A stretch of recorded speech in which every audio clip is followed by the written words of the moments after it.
এবার এই টাকাটা খরচ করছে কেন? এই টাকাটার মুখ্যমন্ত্রীর নিয়ম হচ্ছে যে উনি যে টাকা দেবেন তার 75% ওনাকে দিয়ে দিতে হবে। মানে এই টাকাগুলো তো বুথ ভিত্তিক যাবে, যদিও বুথের হিসেব তো ইলেকশন কমিশন রাখে, সরকারের রাখার কথা না, সরকার বিডিও লেভেলে কাজ করবে। তাহলে বুথ ভিত্তিক দিচ্ছে মানে কি? এই যে পাড়ায় পাড়ায় মারপিট হচ্ছে দেখছেন, এই যে দুজন ডাক্তারের, শান্তনু আর অতীনের মারপিট হচ্ছে, এর কারণ হচ্ছে যে টাকা নিয়ে ভাগাভাগি নিয়ে মারপিট। সেই টাকা উনি দেখছেন যে 8,000 কোটি টাকা যদি হয়, তার ধরুন তার 75%, 6,000 কোটি টাকা উনি পেয়ে যাচ্ছেন এখান থেকে কাটমানি হিসেবে। বলেই দিয়েছে ওনার এক নেত্রী দোলা সেন, তার ভিডিও আপনারা দেখেছেন, যে আপনারা 75 দেবেন, 25 রাখবেন।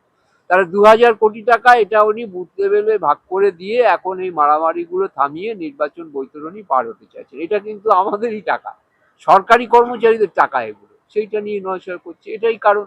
আর আমাদের দেবে না কেন? এখান থেকে কাটমানি পাবে না, এখানে 75% পাবে না তো।